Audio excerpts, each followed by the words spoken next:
Hello. Welcome to Homer Bound, a podcast where a couple of gaming nerds read through and discuss Homer's Iliad and Odyssey. I'm Wriste, and I've been speedrunning Hades since early access, and I organized the Iliad Project, a Hades community reading of the Iliad.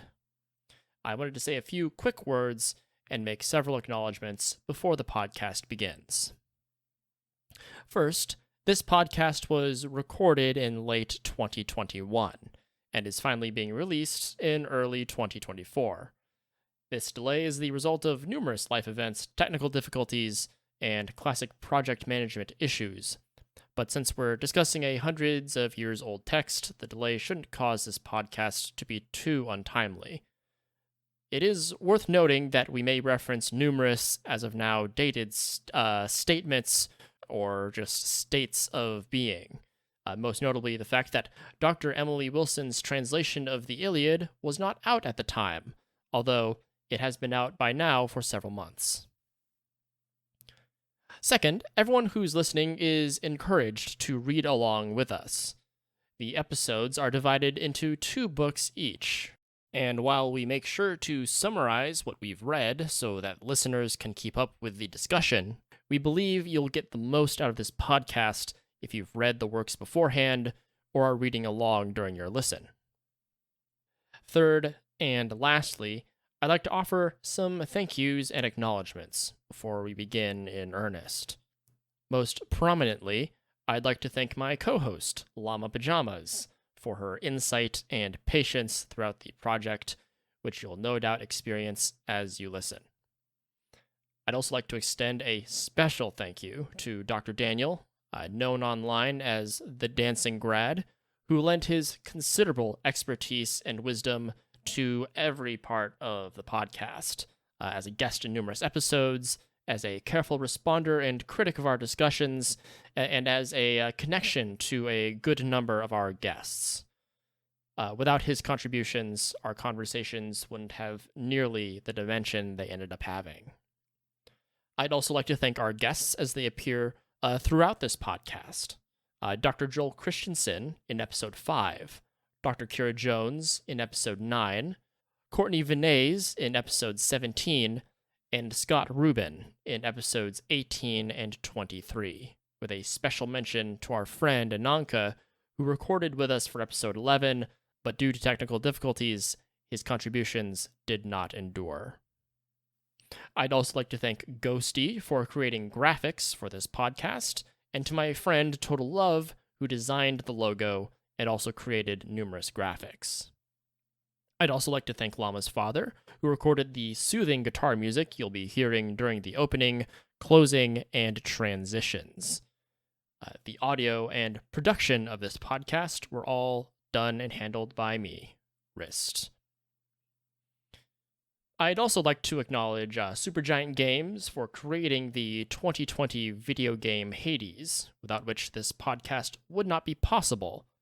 And I'd also like to shout out iPodius, a podcast featuring John Hodgman and Elliot Kalin, where they discuss the TV show I, Claudius, serving as inspiration for this podcast, and I recommend checking it out. And finally, I would just like to thank the collective of all individuals involved in this project for their patience as I dragged my feet actually finishing it.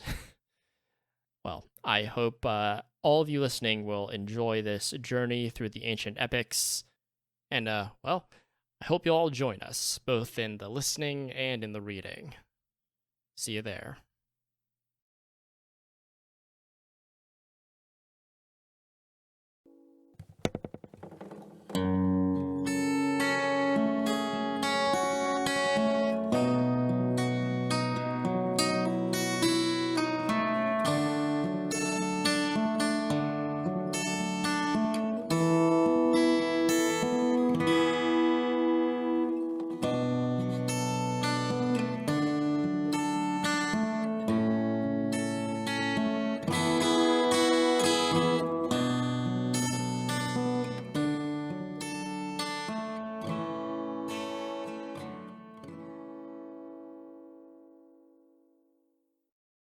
Welcome to Homer Bound, a podcast where a couple of nerds read through and discuss Homer's Iliad and Odyssey. I am Wriste. And I am Llama. Apologies. We practiced this. I thought you were going to be saying your real name afterwards. Oh, yeah, that's fair enough. Because you did that last time, so I was waiting for that. That's true. Okay, also, this last time, of course, does not exist on the internet, so... I am aware of that. We're just talking about things that have happened off microphone, but since you mentioned it, in addition to my being known as the joint which connects the hand and the arm, my real first name is Adam, if that's... strikes your fancy. If you prefer to think of me as a real person instead of that, then you're welcome to. How dare they? I am Allie. I am known as Llama Pajamas. Will be Hello, calling Allie. me Llama, but if you want to sound off in the comments and call me Allie, don't. Yeah, we'll be going by our online handles for the most part, unless like one of my parents happens to join us, and then you'll hear my name a lot. Oh, God. They're not going to join us. Oh, good. But yeah, so Homer Bound, what is it? What are you here for? So we are, I guess, a couple of unqualified gamers reading through the Homeric myths, the two big ones. We'll have 24 episodes, and each episode will cover 2 books of any given poem, the Iliad or... and then the Odyssey, and we'll be going through each book front to back. We're not going to skip anything. We'll read all the boring bits, all the fun bits, and everything in between. As I like to say, the finer points and perhaps also some of the less fine points. Yeah, some of the duller points. Not that I think there are too many dull points, but we'll of course get to talk about those later. As for like who we are specifically, like what are our credentials? For me, I'll speak for myself mostly. I don't really have any credentials, which I think is kind of my aim with with this podcast. Yeah, I'm not a classicist. I haven't studied this. I haven't studied this in like university. I don't read ancient Greek. A whole bunch of nerds on Classics Twitter apparently do. I really got into the Iliad and by extension, the Odyssey, about 6 months ago when I was working on a project with a community centered around a video game called Hades, a 2020 video game released by Supergiant Games. Really great game, and obviously, as you can tell by the title, it's centered around Greek myth, and that's just sort of how I got shoved into this interesting world, and I just want to talk about it. And much likewise... I was involved in the Iliad project. Thank you again for involving me in that. It was super fun. I too fell down the absolute rabbit hole of awesomeness that is Hades, the video game by Supergiant. And it reignited a love of Greek mythology that I had had when I was a kid. I think a lot of people as kids, who are introduced to Greek mythology are really into it because the stories are just really cool. And likewise, I am uncredentialed. I got a bachelor's in history, so I do have some historical interest, but You're I'm also not a super classicist. nerd. I am an absolute super nerd. I'm a mega nerd. And I love being a mega nerd. It's great fun. And so... You love things like Lord of the Rings and stuff. I am right? a huge Lord of the Rings fan. We've discussed this before. I'm one of those people who actually enjoy the Silmarillion because I'm insane, which lends itself very well to my reading of the Iliad, which is in a lot of ways a kind of equally dense, epic work of fiction. So I'm very excited to get into talking about it. It's going to be great fun. Yeah, it's... although I think describing these things as dense should be taken, I think, as literally as possible. Like I was about to lift up the book. Obviously, no one can see it but you. But it's thick. It's thick, But when reading it, especially we'll be reading the Robert Fagles translation for our discussion.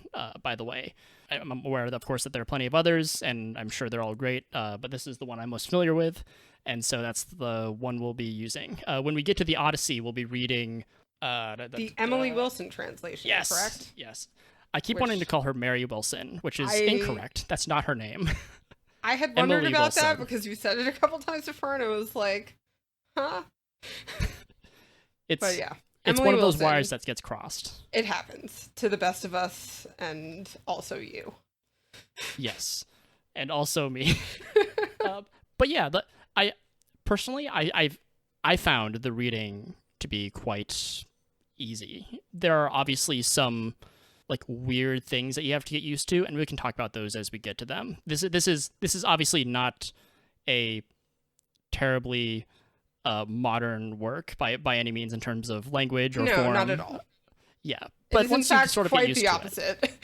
Yes, it is incredibly ancient, like 3,000 years old or something like that. But it still has a lot of stuff that we find cool in it. Yeah, and if you don't mind me quickly introducing our resident expert, Dr. Dan, yes. He and I talked about the Fagles translation and how it's generally kind of considered to be one of the more readable and enjoyable versions of the Iliad. Mm-hmm. And yeah, Dr. Dan is awesome. You guys will eventually get to know him as well. He'll be doing a little segment, and it's going to be great fun. Yes, Dr. Dan, or Dr. Daniel, as I'll probably call him, are an actual credentialed expert whom you'll be hearing less from than us in a weird flip-flop turn of of fortunes. But at the end, he will be commenting on what we've commented on in a sort of brief classroom session. He's a teacher, and he, as best as I can tell, he's quite good at it. So you can look forward to that towards the end of the podcast, where he'll sort of break down what we talked about, maybe fill in some gaps that we couldn't because we're not PhDs in this sort of thing, and and any other additional comments that he might want to squeeze in on these books. Especially, I know he especially loves the Iliad, so yes, the Iliad is definitely, I think, what he said he has gotten more in depth into. But obviously, he is a classicist of all of the great Greek works, so he's going to have plenty to talk to us about the Odyssey as well. Yes. Absolutely. And I guess off of that, since we've mentioned his, I guess, special love or familiarity with the Iliad, that kind of goes for me as well. I and me and Llama talking about this, and we figure it's worth bringing up. I have, due to circumstance, mainly the Iliad project with the Hades community that I just mentioned, I'm very familiar with the Iliad. At least this translation, the Robert Fagles translation. I can't claim to be an expert on it, but I've probably read it over half a dozen times at this point, either by listening to it or reading it myself, reading it in pieces and parts and all that. And Llama, I can't remember. Have you read it before now, or is this your first time? So I had read probably, a chapter here and there of the Iliad for like high school classes or something like that. I vaguely remember, some of the more notable portions that we'll obviously be getting to later with the big fancy Achilles scenes and stuff like that. But I really hadn't read the Iliad until I got involved in the Iliad project. And so as of this point, I've read it, I would say, like, one time very fully and in depth, and have kind of gone through it a second time as well, just as a more skimmed over version. So I definitely have a lot less experience with the actual reading of it than you fresher have. To it. However, on the flip side of that, I know that you had said that you haven't read the Odyssey as much. And I did read the Odyssey as a teenager several times. I really loved it. I think it was that, that Greek mythology itch that I was kind of talking about earlier, where it really intrigued me as a kid. And so I read the Odyssey a couple times. And it seems so like we kind of have that flip side thing going on where you've invested a good deal more time into the Iliad than I have. And I probably have for the Odyssey as opposed to your experience with it, so it should be interesting to see how our kind of expertise with, the opposing books, not opposing so much as the alternate books. The opposite books, the others. We'll figure into, how we react to it. I'm very intrigued to see how that goes. Yeah, I'm really excited, especially reading the Iliad into the Odyssey. That was quite rewarding for me, at least, because there are definitely a few books where having a familiarity with what happened in the Iliad would help contextualize some of the dialogue, some of the scenes. But Absolutely. I'm already getting ahead of myself. Let's back it down and actually start talking about what we're here to talk about. Before we do that, real quick, just as a final warning, if you've gotten this far, I think we've held our cards close to our chest, but from this point on, we are issuing a content warning. We might say some bad words, and if you are a child listening to us, then don't tell your parents, I guess, or else, or don't, I don't know. And also the Iliad, talks about some. It's got some rough stuff in it. There's some mature content. There's some good amount of violence, a good amount of as we are going to steal from John Hodgman, some hugging and kissing. Yes, some hugging and kissing, some more consensual than others sometimes. We'll definitely be getting to that. Yes, we'll be graceful. We promise. Content warning, friends. I have a potty mouth, and there is adult content ahead. I always wonder why it's called mature language. It feels more immature than mature. I feel more like a small child whenever I start swearing like a sailor. Comme si, comme ça. It's both mature and immature at the same time. You have to be this mature to act this immaturely. Exactly. I think that's a great way of putting it. Awesome. Have to be a complete child, which I am. Well, let's start then with let's just get right into it. Book 1 is called The Rage of Achilles. I guess the first thing real quick that we can mention is these titles. If you crack open your copy of the Iliad, which by the way is available basically everywhere, you can find it. You bought yours at a thrift shop. Yeah, right? I'm a thrifter. I bought my copy for $2. Something like that. $1.99, I think it was, and perfect. Never been written before. Kids, if you want to find books for cheap, go to the thrift store. I got cheated, and I paid $20 for mine, but it was new from Barnes and Noble or something like that. Nothing wrong with that either. But if you crack open the book and you read the names of the books of the Iliad or the Odyssey, you'll find that there are spoilers in basically all of them. Every single name of the book tells you what you can expect, more or less. Some are more vague than others. The Rage of Achilles is a little bit enigmatic, what's the Rage of Achilles going to do? And some of them, book 16, which is called Patroclus Fights and Dies, it's right. What it says on the tin. The death of Hector, as it turns out, is exactly what it sounds like. Yeah, Diomedes fights the gods. I wonder what will happen in this chapter. Nobody knows.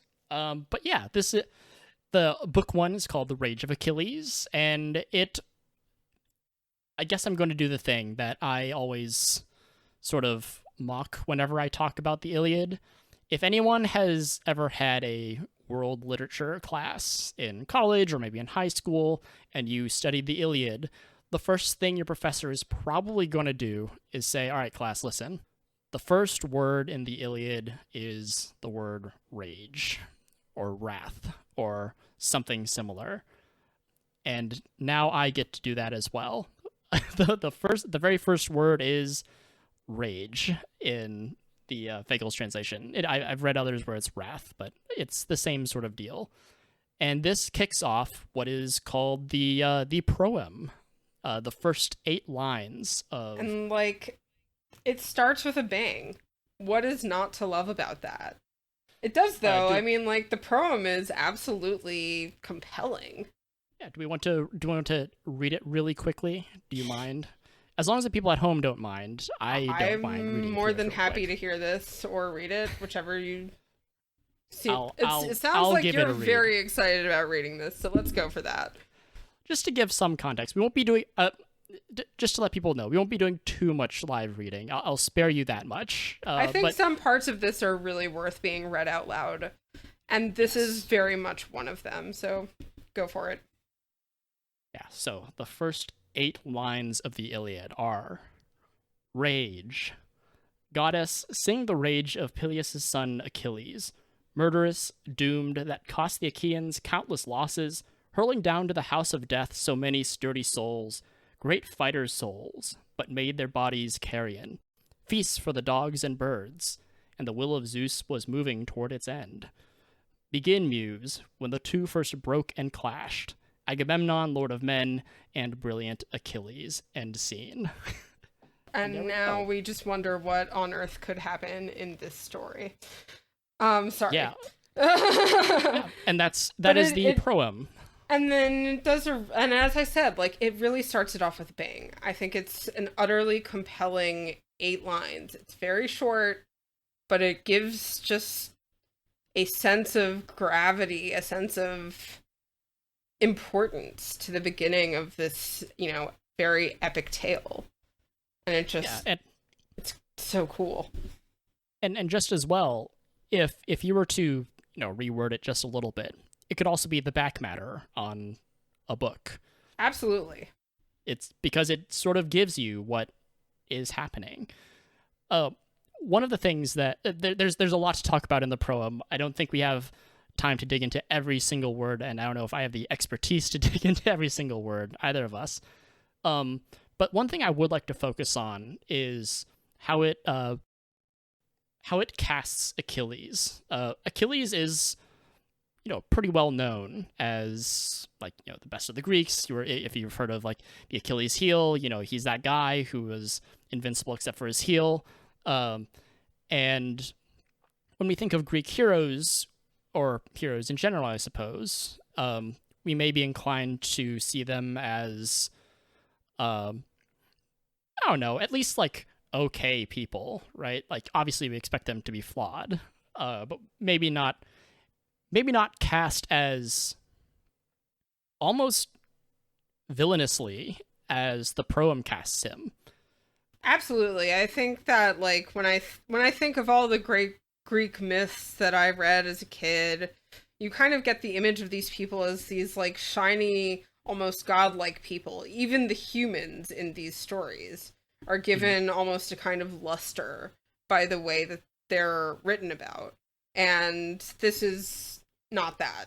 He's, murderous and doomed and Yeah, not and necessarily the greatest guy, as you said, just yeah, and as the flawed. proem says, his rage is going to cause a lot of deaths. It's not the So Trojans, it's many. not Hector, it's not even Agamemnon, whom I think many people will, I guess, recognize in their brains if they've thought about or heard of Agamemnon as sort of the villain. But no, it casts Achilles sort of in this dangerous, as it says, murderous role. He And ve- so, he very yeah, angry man. Very, very angry he very man. angry. And we get to see that sort of play out in real time as the book sort of kicks off after these 8 lines. We're introduced to we're sort of dropped in the middle of things. The Iliad is not the first book in this story. We've lost, I guess. Oh, I think we've lost the other ones. So the Iliad is the earliest thing we have. But it starts with a disaster. It starts with one of Apollo's priests, whose name is Chryses. And I don't know if this is coincidence or not. Whenever I hear the word crises, I think of the word crisis. And whether this is just a happy coincidence of language, he's certainly bringing it. Whether Yeah, I he have likes no to or idea, not. and I'm thinking maybe Dr. Dan will have some info for us on that count. But It's probably coincidence. It is absolutely fitting, though. It kind of sets the mood in a sort of way in terms of just like, what a homophone. Crises and crises. There are crises going on, and Crises is going to talk about the crises. Absolutely. And what he talks about is his daughter, Chryseis, whom Agamemnon has dragged away and is sort of his war bride or slave or what have you. He really likes her, I guess, as he sort of really explains. Likes her. He really does. And the priest is just this old guy, and he wants her back. This is like some, I guess, temple he's looted or something like that, and he's taken her or what from a previous campaign, and he's come with a ransom. Apollo's priest, Chryses, he's come with a ransom. It's like, hey, I'll give you this ransom if you just give me my daughter back. And Agamemnon, it's funny because we're introduced to Achilles' rage first, but the, I guess, first display of rage is given to us by Agamemnon. Which is fitting because there will be a lot of that from him. Yeah, and Agamemnon is not, just because Achilles is angry doesn't mean that no one else is angry. Everyone, honestly, that's one of the things that struck me about my read through of this, whole tale.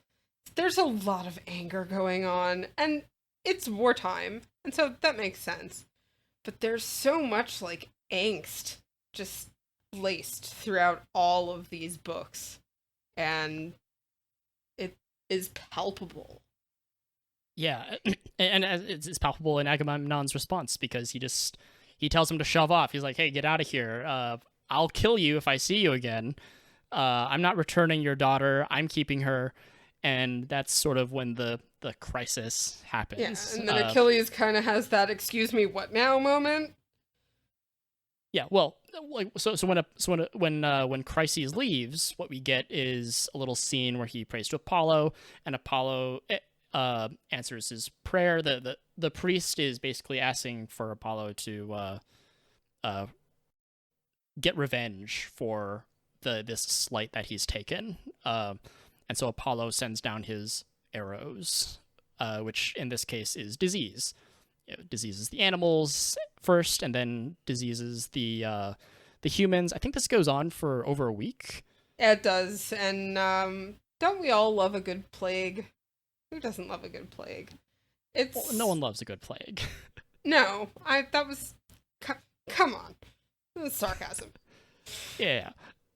Nobody loves a good plague. It's awful. Nobody loves a good plague. Is there a good plague?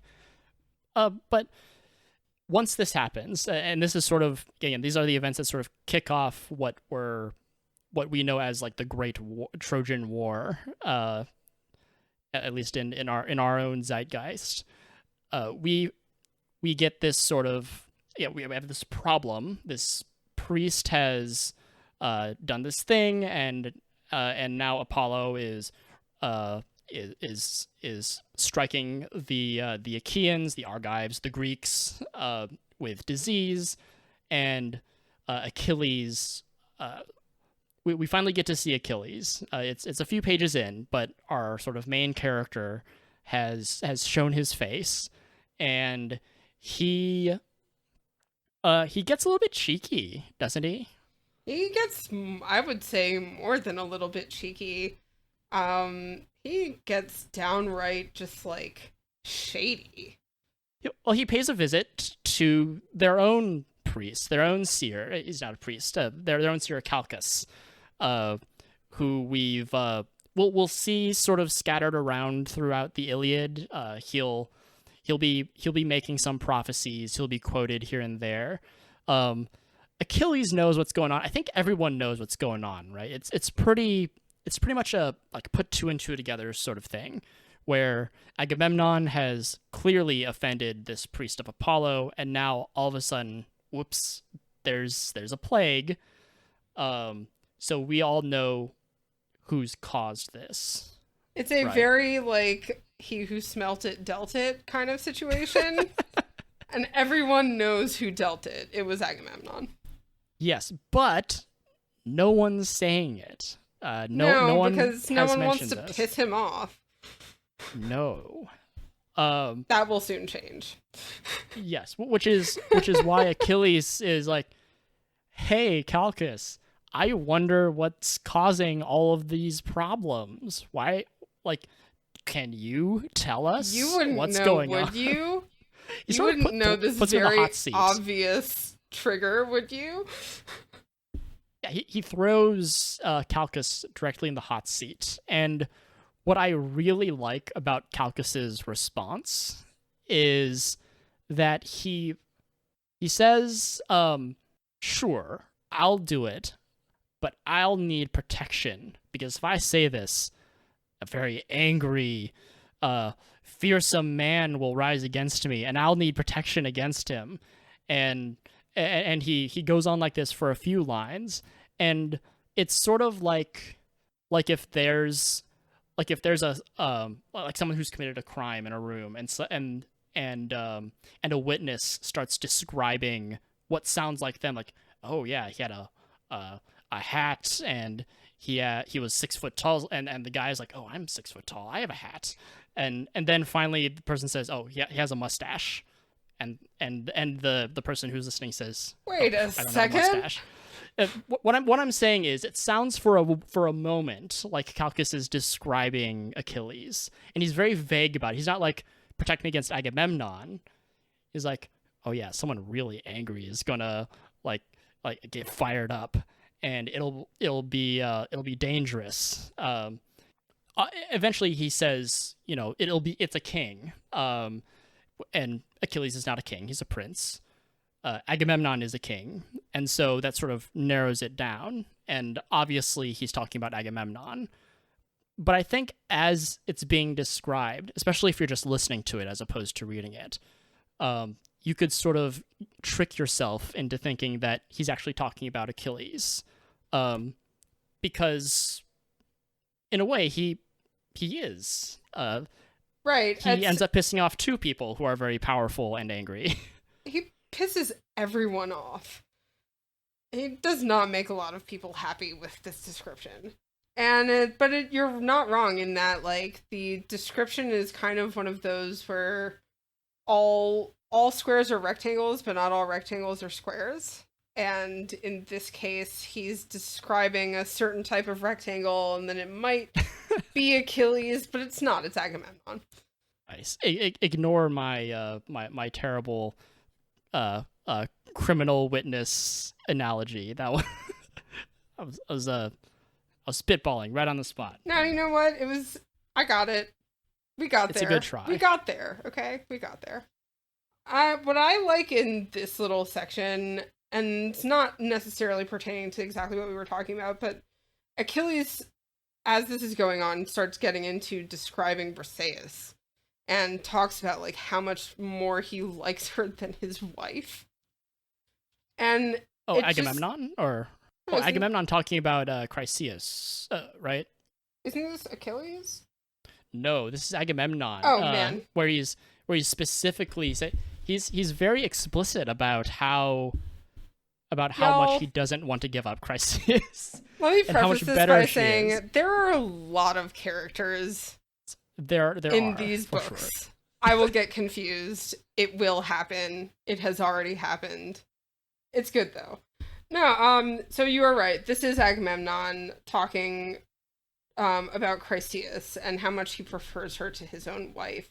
And as Agamemnon goes on, you just get a sense for like how kind of spoiled he is as a king, and the whims that take him through this journey, as we'll get further into. I'm just like, oh, I like this one. Oh, I like that one. And it will end up kind of being his downfall. It's the thing that starts pissing off Achilles when he turns his attention to Briseis.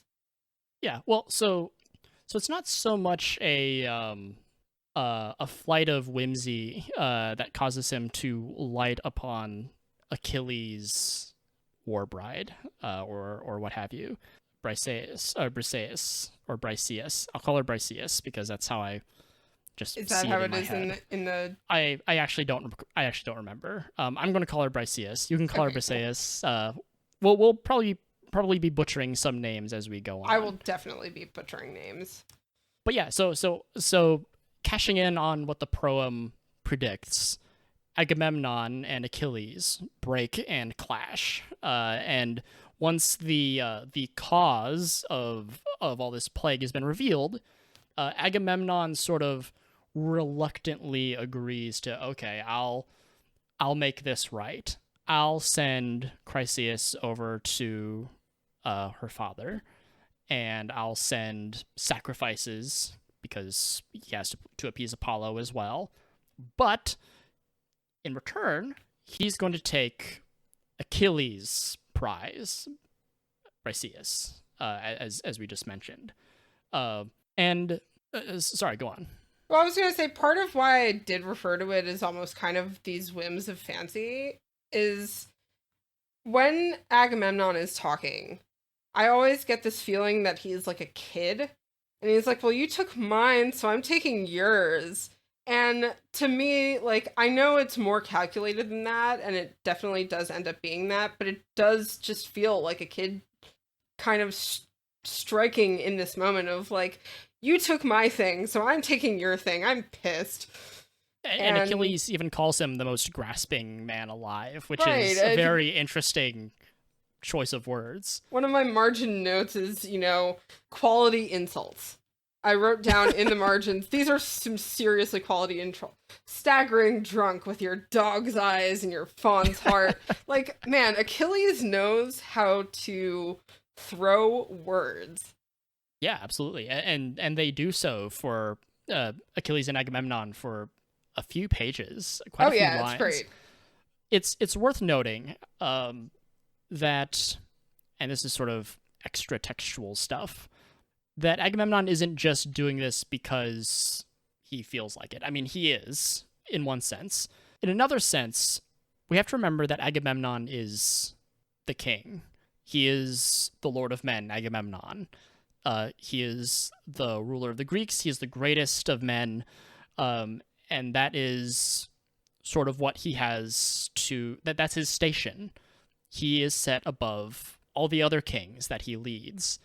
And so in order to reflect that, he must get more than they.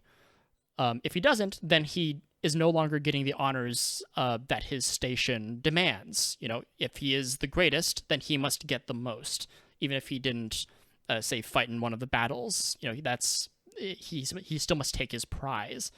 And so when he sends Chryseis away, he is left without that prize, and he needs something to replace that. It's not just that he's losing this this thing, which was his, or this person, human being, which was his. I mean, so we'll get to this more in depth, but in a sense, you honestly just spoke truth to something that I noticed a lot in these books, which is that women are not regarded in a lot of ways as full humans. Not really, no. They're very little agency in what's going on. Little to none.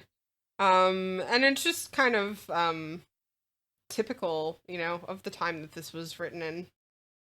Just something that always strikes me when I read these books, like, and I know that was very unintentional by you just now, but I think in a way, like, that is how they feel about it.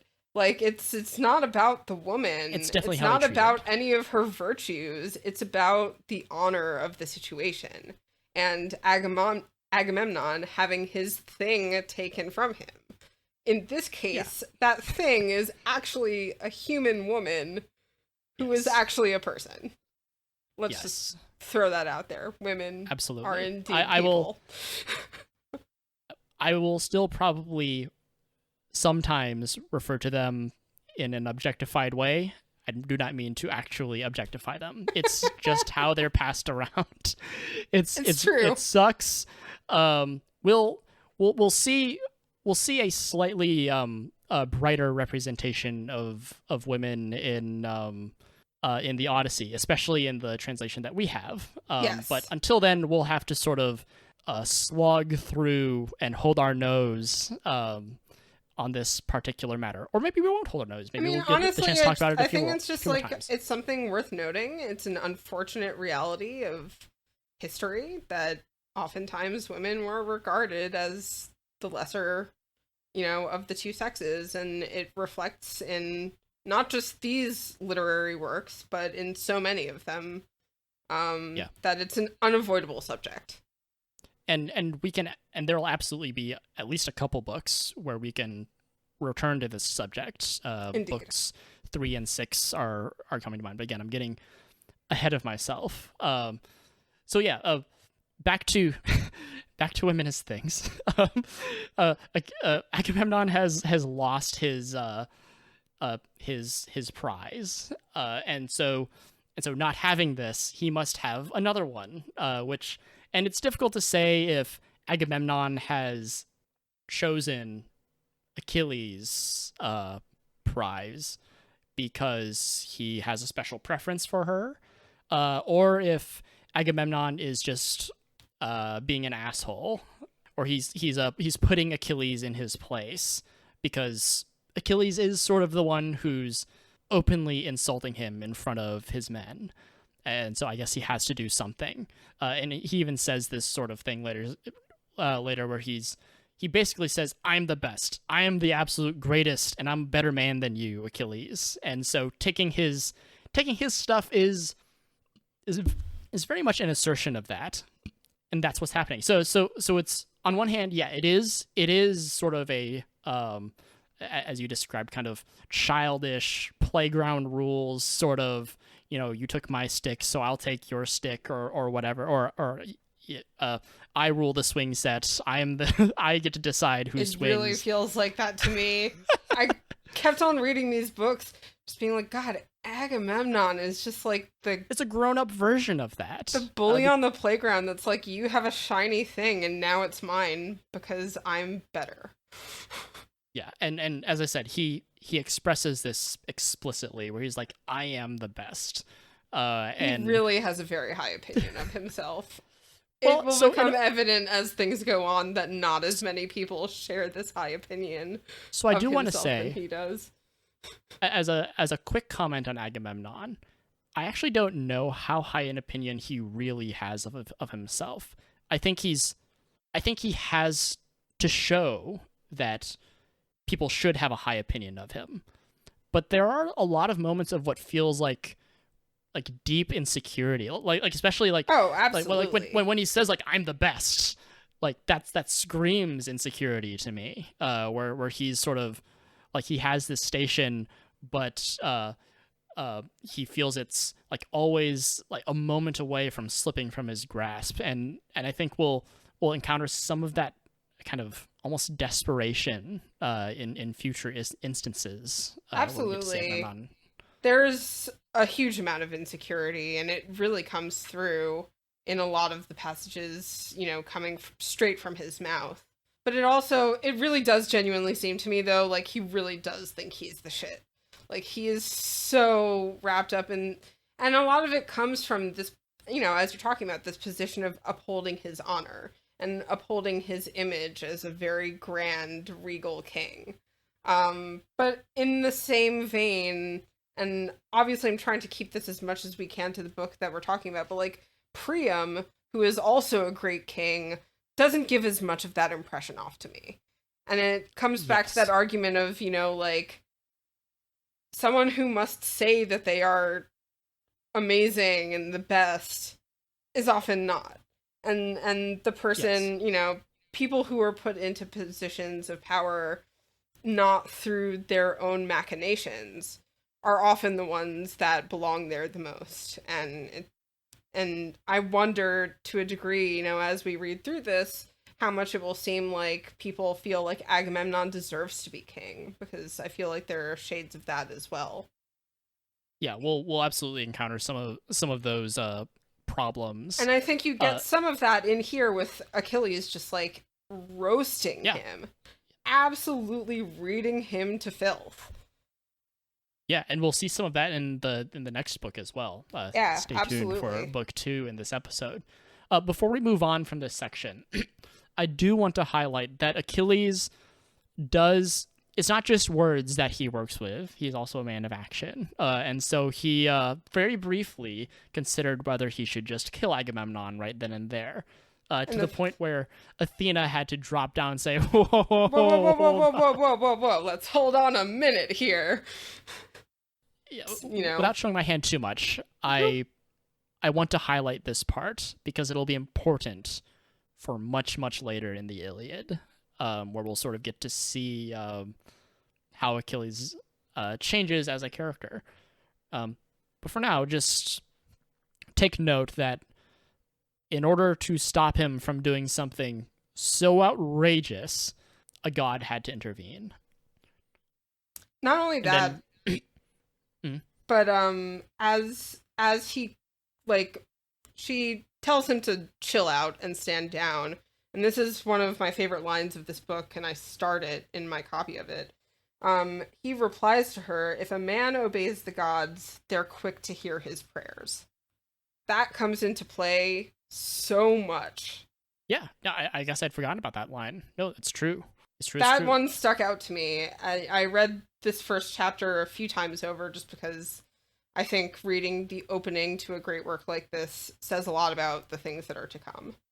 And that line just stuck out to me. Like, there's so much divine intervention, but it also, a lot of it is contingent upon the humans behaving with what the gods want them to do.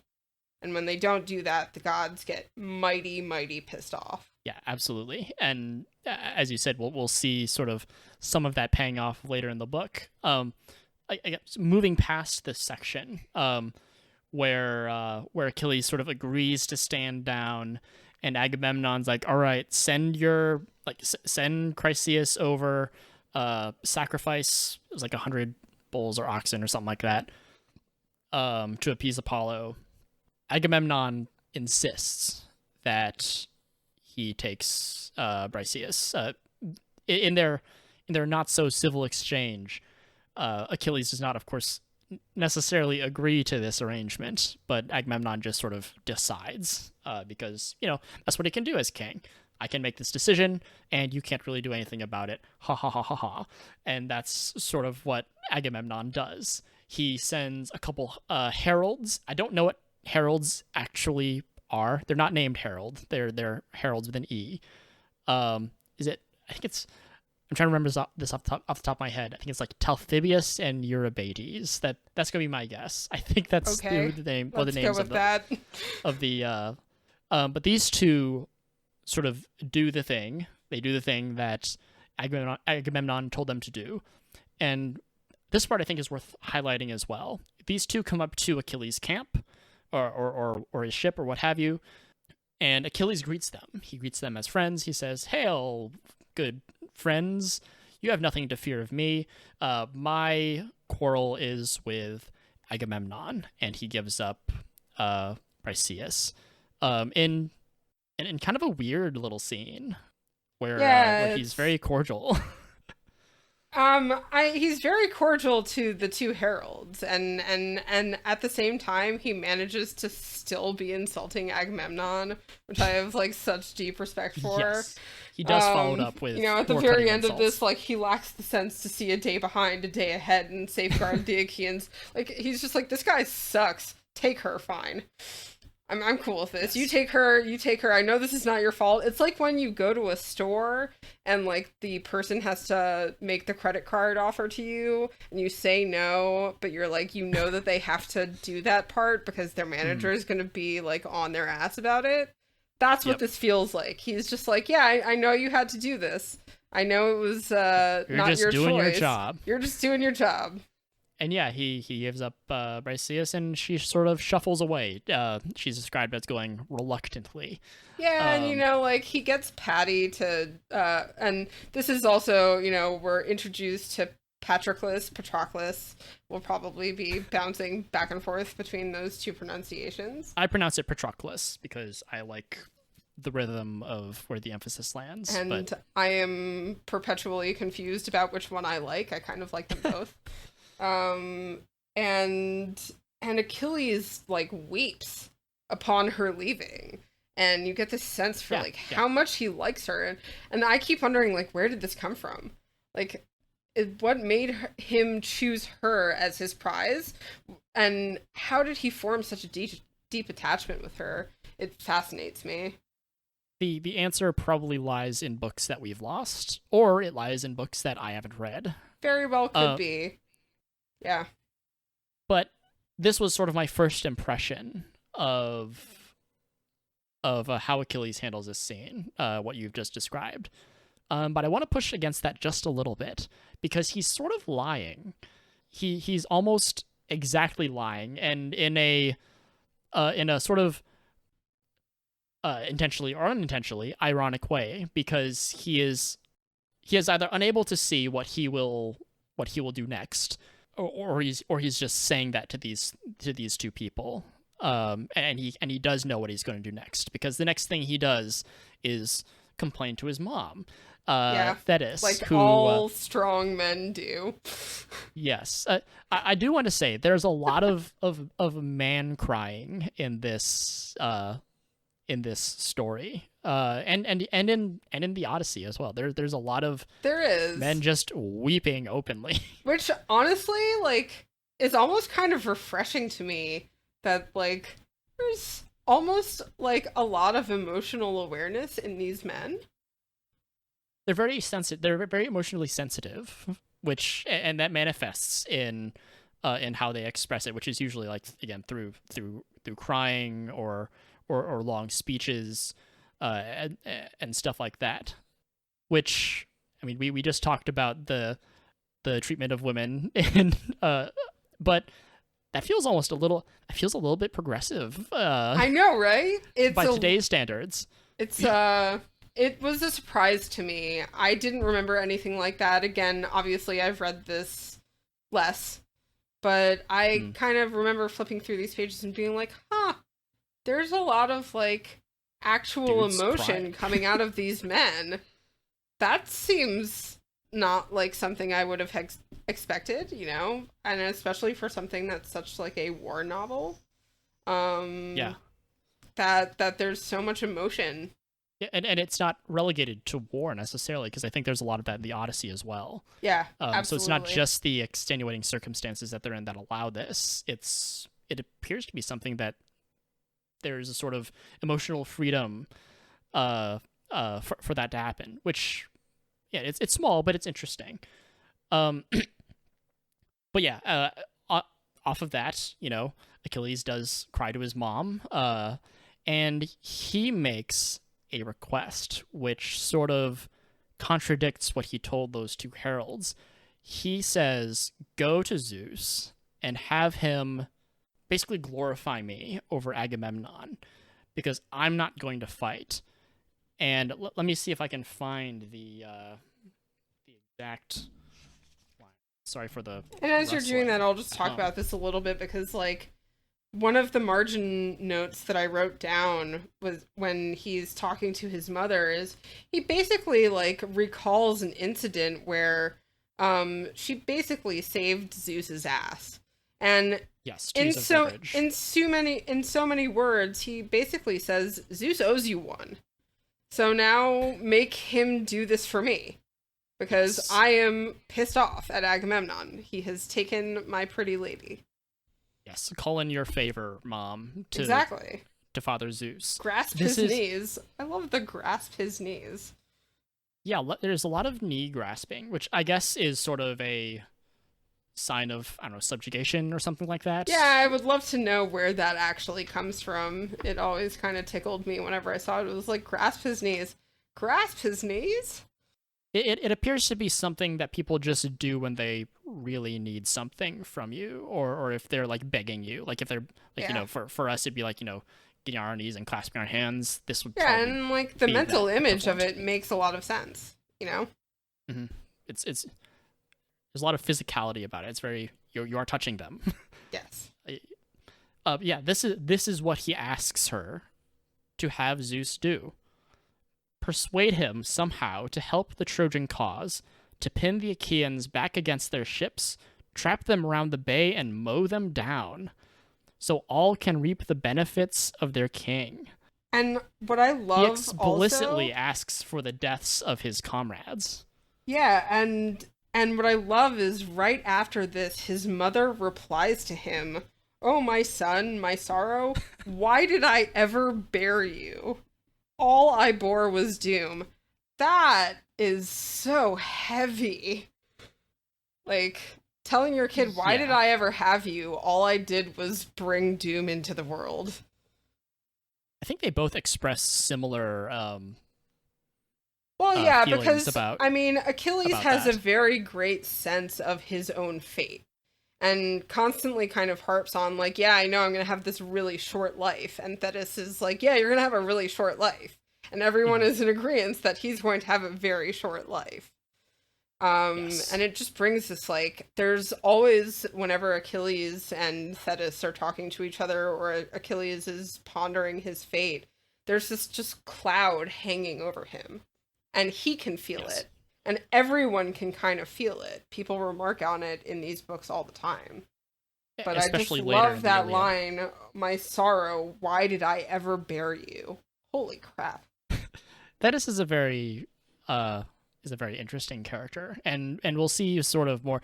What's now, of course, what's especially interesting to me is that she doesn't really comment on the nature of this request, and to sort of go back to Achilles' encounter with the heralds, where he says, "My quarrel isn't with you; it's with Agamemnon." Uh, he sort of contradicts this because he takes his quarrel to his allies. He explicitly wishes for their slaughter, so that Agamemnon can come crawling back to him, so that Achilles can be the best. They are both even though Agamemnon is sort of the asshole of book one, and Achilles is definitely right in that instance. Again, sort of going back to the proem, Achilles has made a very damning request, and it's honored. That is, she goes up to Zeus. She's like, "Hey, can you please do this?" She grasps his knees, and Zeus bows his head, which I guess is like a really significant gesture from him. And he's like, "Yeah, I'll do this." And by Achilles' requests, as the proem said, many great fighters' souls go down to the house of death. Many, many, many. He's going to kill so many people. Yeah, indirectly, of course. Indirectly and directly. There's going to be a lot of death, folks. There is a line where Achilles sort of in expressing how wounded he is by Agamemnon, he says, like the Trojans haven't wounded me, like they haven't stolen my cattle or whatever, but you've stolen my bride, you've stolen my woman, to Agamemnon, uh, and now he's sort of taken the role of the person who's harming his own people in the way he just accused Agamemnon of doing. Like, you've harmed me, like I'm taking harm from within. I've received no harm from without, and now Achilles is doing the same sort of thing. And Yeah, this is the sort of absolutely. murderous, villainous, almost villainous, not necessarily villainous, but like antagonistic or antagonist nature, where Achilles is sort of uh, the antagonist of, or a antagonist, surely, of the Iliad. Absolutely. I mean, he's far from being without blame in the way that he inflames things. Especially again with like the explicitness of that request. When I first read it, I think I blotted that out of my mind. I thought that it was a sort of monkey's paw deal where he sort of vaguely asked, "Hey, Zeus, can you glorify me over Agamemnon?" And Zeus was like, "Oh, I know how to do that. I'll just kill a bunch of his allies, and then Agamemnon will have to come groveling back to Achilles." But on especially some recent rereads, I guess I'd missed that. It was very purposeful, very specific, Oh yeah. uh, and which makes some later scenes where people are asking him to come out and fight, and sort of appealing to the deaths of his comrades as a reason to, he's He's already like, given that "Nah, up. I don't think I will. He's already said, your lives are forfeit. What I want is something else. In his heart, which of course can change, and it does sort of change a little bit as time goes on. Eventually, but for the most part, he's just kind of like, no, this is my thing. This is my thing. I'm doing this thing. You're doing the other thing. I don't care about this other thing that you're doing anymore because Agamemnon really pissed me off. Mm-hmm. Yeah, and so that's basically book one. We have the sort of incident which kicks off the trek to Troy, which will happen in book two. The book also, we've sort of skipped over it, but in book one we get a little bit of the gods. Sort of we have sometimes these sort of almost like humorous cutaways to the gods where they're just talking and bickering, and we have Zeus with Hera. Hera sees Thetis sort of making this request of Zeus, and she gives him some heat for it, and he is like, oh, you suck. He does. For as much as they are portrayed as a very solid couple, he does not like his wife. And I don't know if they're portrayed as a solid, I mean, they are a couple for sure, but they are at each other's throats all the time. I mean, more so in appearances to the other gods, because the other gods do see them as the king and the queen of the gods. Yes. And they are honored as such on many occasions. It's a theme. But between the two of them, there is palpable enmity. To the point where, like, in this section that we're talking about, Zeus says that he will throttle her with his irresistible hands, which absolutely cracked me up. Zeus makes a lot of really elaborate threats. Some of them are really funny. Yeah, we will probably end up talking about them more just because they amuse me a whole lot. But obey my orders, for fear the gods, however many Olympus holds, are powerless to protect you when I come to throttle you with my irresistible hands. Holy crap. In my book, I just wrote, damn. He's talking a little bit like Agamemnon. He's very, like, they are both, due to their station, like Zeus as the eldest and the strongest, and Agamemnon as the most in authority. They're both sort of encouraged to state and restate their great power. Zeus, at least, has the chops to back it up. Yeah, I was gonna say, Agamemnon's just a guy, but of Zeus the two of them, Zeus makes, I think, by far the more compelling case for actually being able to say that he is, the all-powerful father of everything, and he proves it frequently throughout these books. But he is not free of the obligation to remind people that this is, in fact, his station. No, he has to do it just like everyone else. And and book one closes again, sort of a small echo of Athena coming to Achilles to calm him down. Hephaestus has to calm Hera, his mother, and say, "Listen, just go with it, all right? Just stop it." Like, be nice to him, and she does. She takes him a cup of wine or something. It makes me really sad because gives this impression of, like, Hephaestus being the kid that's like, please stop fighting with dad. You'll just make him angrier. Well, that's a lot of the conversation that happens. Not just with Hephaestus. Oh, definitely. I mean, amongst all the gods, there's a lot of, like, stop it because you're just going to piss him off more. And Hera's like, I do not care.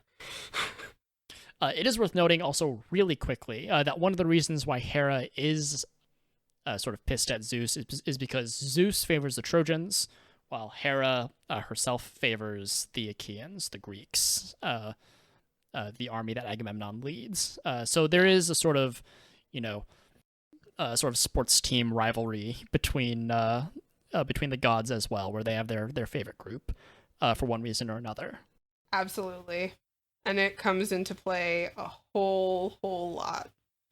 Yeah, we'll get to see some arguments on the couch. Iliad is really just a big fandom clash. Well, with that, as I said, we've closed out book 1. We're going to take a really quick break, and then we'll come back and pick right up with book 2, The Great Gathering of Armies. Stick around.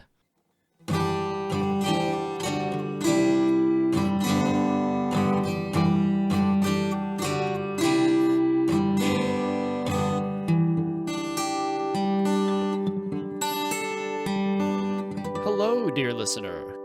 We hope you've enjoyed listening to the first part of this episode of Homer Bound. There's more to come afterward, but I'd like to take a moment on this break to say a few special thank yous. First, thank you for listening. This podcast has no sponsor. Everything is produced in-house, on our own time, and fueled by our own interests. Sharing in our interests means a great deal to us, and knowing that others enjoy the content means even more. Please follow us on our Twitter at Homer_bound for new episodes, or just keep an eye on the podcast page, wherever you happen to be listening.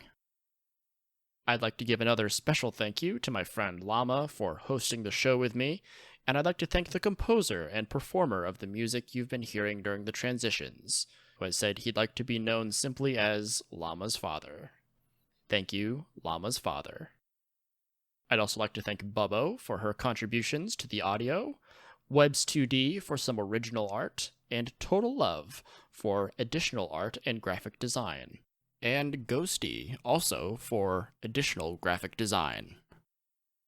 Another special thank you to our numerous guests for lending us their time and expertise, and a last but not least thank you to Dr. Daniel, who anchors every one of our episodes with his insights on our discussions.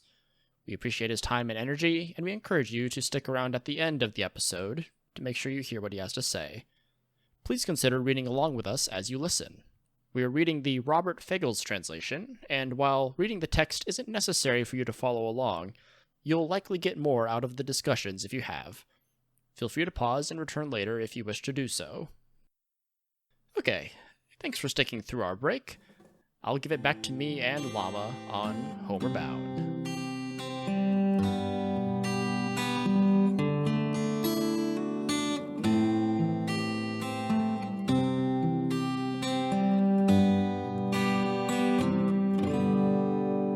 And welcome back. I have stretched my water and refilled my legs, so I'm all good to go. Llama, you have also come back with a little something, haven't you? Yeah, I poured myself a glass of wine. What about it? I'm not accusing you of anything. Just make sure to pour a little bit out for the gods. Absolutely. Always do. I will also note that I'm drinking it in my One Ring cup as to further demonstrate how much of a frickin' nerd I am. Does it have the One Ring inscription around it does. The glass? This cup is I can't read Elvish because I'm not a giant nerd, but I also cannot yet read Elvish. Yet read it, okay. Yet. Emphasis on yet. No, it does have the One Ring inscription, and actually, like, this cup is meant for, it color changes. So it starts out as white, and then when you fill it with wine, it turns cold red. Liquid in it, it turns red. Because, yeah, I had to have it.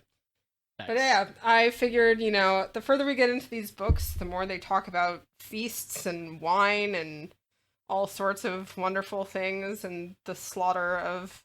Okay, so one thing they talk about frequently is, like, slaughtering the victims. And I know the first time I read through, I, like, got really confused at one point. Slaughtering the victims in reference to, like, feasts? Like, sacrificial, like, they're sacrificing the animals before they have these, like, big-ass feasts. And in one of the places I wrote, like, excuse me, what? Oh, never mind, it's cows. Because I was very confused because they kept saying victims, and I was like, are they sacrificing people? As best as I understand, part of the process of sacrificing also, coincidentally, involves eating the sacrifices. Right, and that was the part that really threw me off, because I was like, is this some, like, casual cannibalism? Or am I just completely misunderstanding it? Oh, wait, it's cows. Okay, I get where we're at here. There are a Yes. couple instances where they will kill like a bunch of people along with all of the other cows that they're about to eat, or Yes. whatever animals, goats, what have you, that they're killing for these feasts as sacrifices to the gods oftentimes. But that threw me off. Absolutely. I'm And yeah, sacrificing wine into my mouth right now. part of the we're getting a little bit off topic here, but part of the process of sacrificing to the gods during mealtime, I guess, was, as I mentioned earlier, pouring out some wine. I can't imagine how sticky the floors must be Extremely. after a feast, like unbearably But so, like, almost. you gotta pour one out for the homies. And like, wouldn't it be kind of disrespectful to clean it up or whatever? It's like, it's for the gods. I would assume so. But, maybe there's like a designated sticky spot where they pour out all the wine. So you don't wreck the rest of the floor for all the people who are going to be cleaning it. Or maybe there's drains all over the place or something. Who In knows? any case, Who book knows two. what they were doing? Book two. Yeah, book two. The Great Gathering of Armies. The Great Gathering of Armies. Also known as word salad personified in a book. Yes. For anyone who's made the attempt to read the Iliad, and for me, my experience with the Iliad was it was post exposure to the Odyssey, because the Odyssey has so many memorable stories like the Sirens and the Cyclops. In my brief little bit of interest in Greek mythology when I was younger was, what else is there? And my father said, there's the Iliad. And I think I tried to read it, and this is the book I probably stopped on. I would not be surprised at all by that. This book is tough to get through, but there are parts of it that are extremely rewarding. And in a conversation that I had with Dr. Dan, he said a few things that I'm sure we'll get into that actually kind of gave me a greater appreciation for this book. So I'm excited for us to get into it. I love this book now. There's so much about it that I love, for reasons that might make me an asshole and for reasons that I think are very defensible. Well, and there are a lot of reasons that make you an asshole, but yes, but I'm kidding. And one of those is probably one of the reasons why I love this book. The word salad you mentioned, which we'll get to. Which again, after my conversation with Dr. Daniel, I do have a much greater appreciation for that part. So I'm excited to see what your thoughts are on it and why you love it so much. Absolutely. So yeah, this book 2, called The Great Gathering of Armies, follows up basically where we left off with the gods, or at this particular point, a god, Zeus, who is trying to figure out how to fulfill this new obligation that he has taken upon himself. He's promised Thetis that he will do this thing, and we didn't mention it in the previous part where we talked about book 1. But one thing that Zeus says to Thetis is, if I do this, if I start slaughtering Achaeans, Hera's going to get real mad because she loves the Achaeans, and that will cause some strife. But that's not, I don't think that's on the forefront of his mind right now. He's just trying to figure out how to do it. And he decides that he will send a dream to Agamemnon. Yeah, like anyone does when they can't really get to sleep, they decide to send a murderous dream to the humans that they are going to toy with. What do you mean that you all aren't gods with, murderous intentions? Yeah, that I love the line in the very beginning of this book, like, as his spirit churned, at least one plan seemed best. He would send a murderous dream to Agamemnon. That plan sounds great. What could go wrong? Yeah, well, it works. This dream appears to Agamemnon, and for one reason or another, he and everyone have not yet made a real attempt at taking Troy. I don't know if they've tried earlier. That's not mentioned in this book, in this poem. But this dream basically says, hey, Zeus is on your side, baby. Zeus is down with you going, storming the walls of Troy, and taking it. And it gives Agamemnon the courage or what have you to finally get up and make the decision to go. And I don't know why he's been holding off. It's possible, of course, that he is waiting for a sign from the gods. If you're going to do something as big as storm the impenetrable walls of Troy, you might want perhaps the approval of at least one Olympian god, and this one comes right from Zeus. Big Daddy Zeus. Big Daddy Zeus. What's especially, and I don't know if this is true, to preface what I'm about to say, but the dream that Zeus sends to Agamemnon, which is let me check my tome real quick.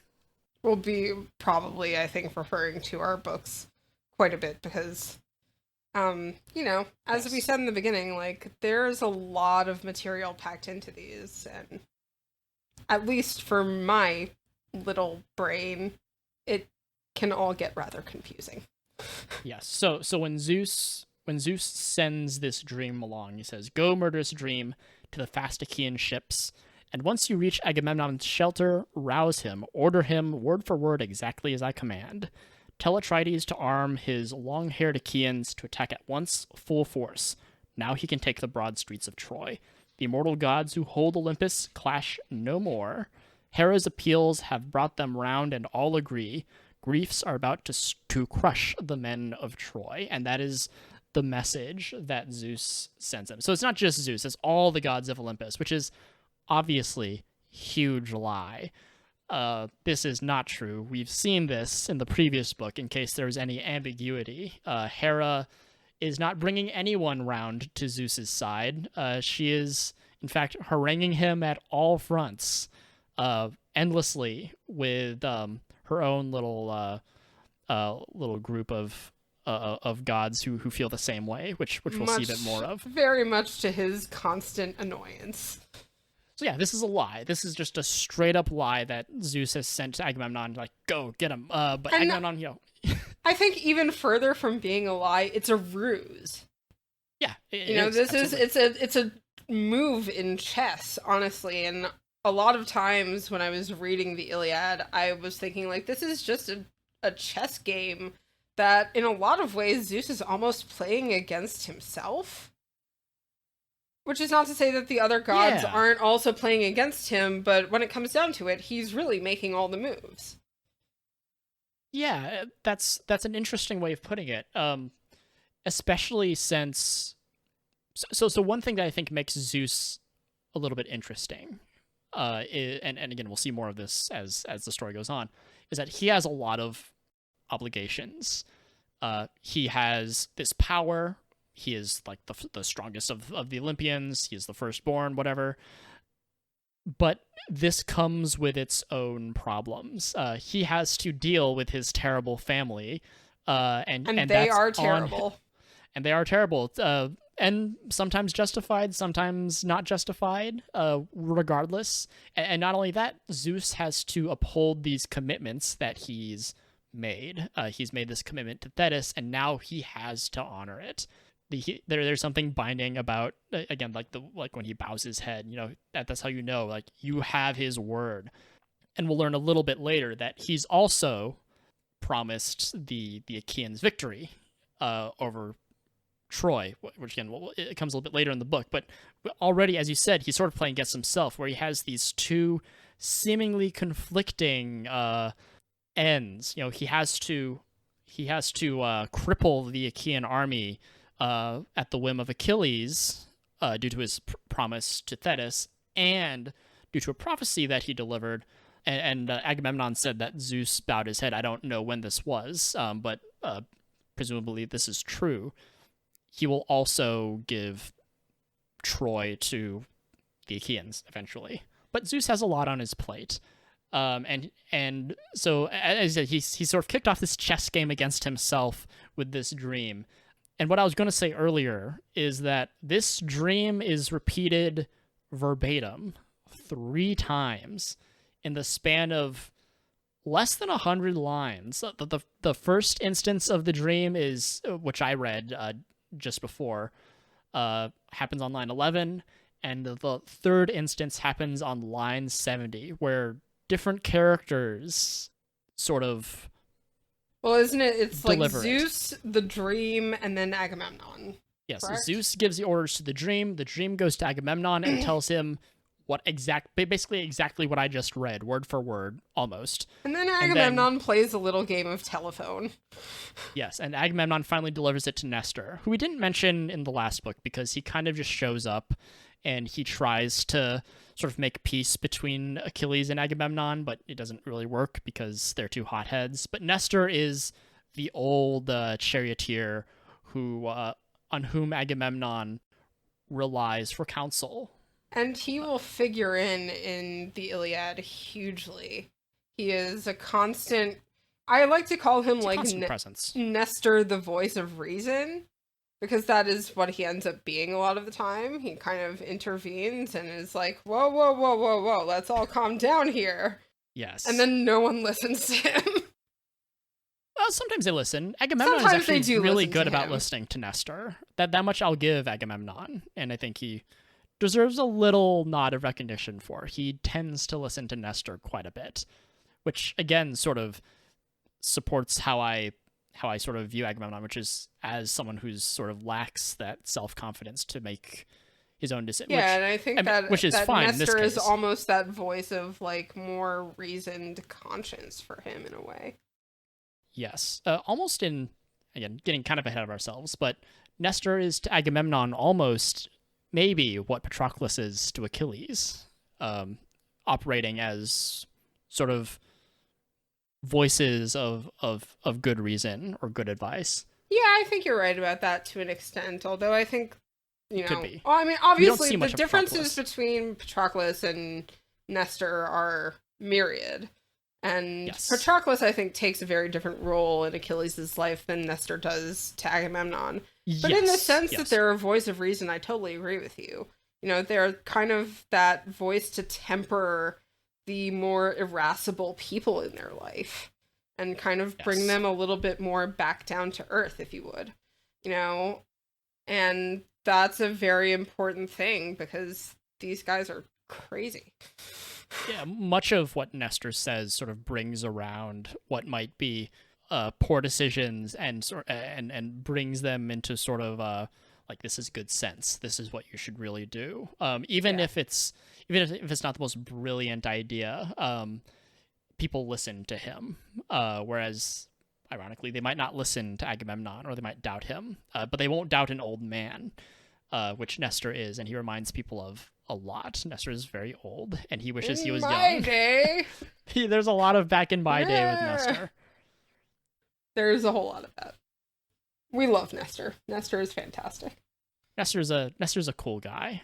But yeah, so after Agamemnon has gotten this dream, and the dream has given it to him, and he's given his dream to Nestor, Agamemnon, he does a weird thing.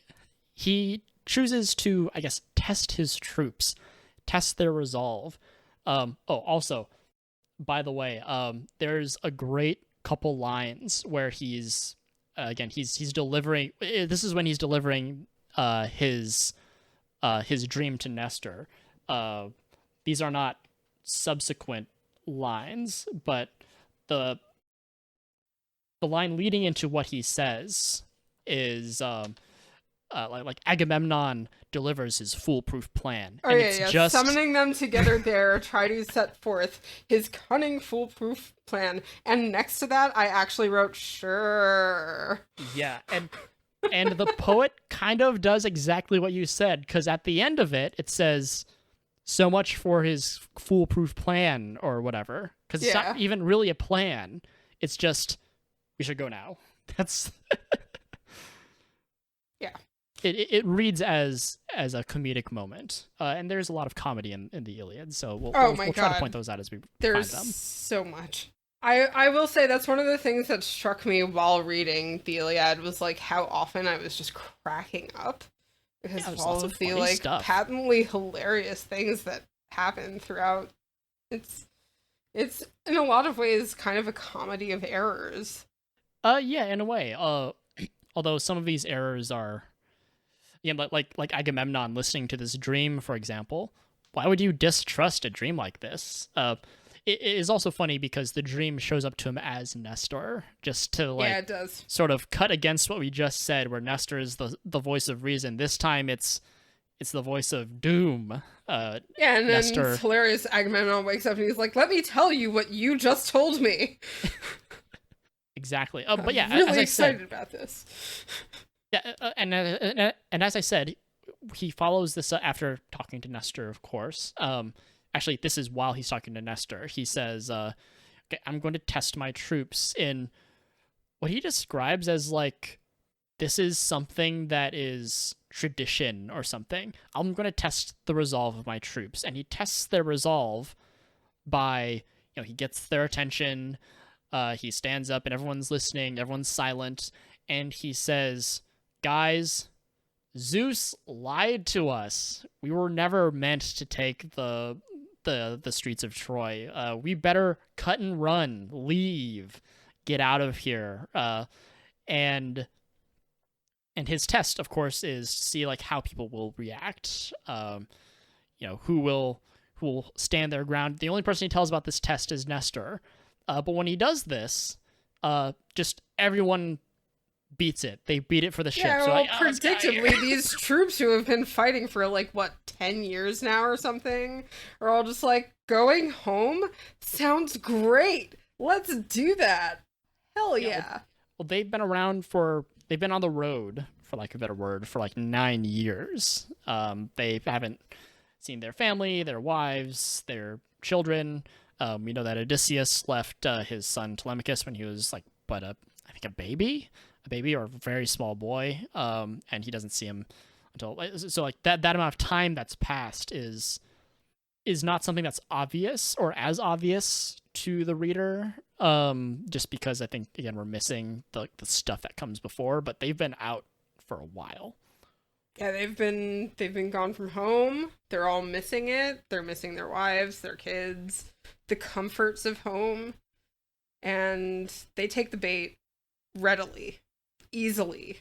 And what happens, there's so much delicious, interesting irony in this section.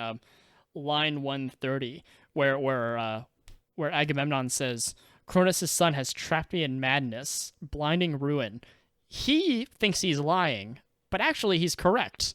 Zeus has trapped him in madness and blinding ruin, just not in the way that he thinks. Yes, because he's set to go to Troy, but that comes from the father of lies, Zeus. He was right. There are so many ruses. Everything is a ruse. There are constantly ruses, and people falling into said ruses, much to everyone's amusement. Yeah, which makes Agamemnon's sort of inadvertent correct statement about Zeus funny to me. It's not a laugh out loud funny. It's more like, oh, if only you really knew. Close. Oh, if only you knew, how correct you are, but not in the way that you think. Yes. And I guess a second piece of irony, to sort of read forward just a little bit, is that this is not the first time that Agamemnon will recommend that they cut and run.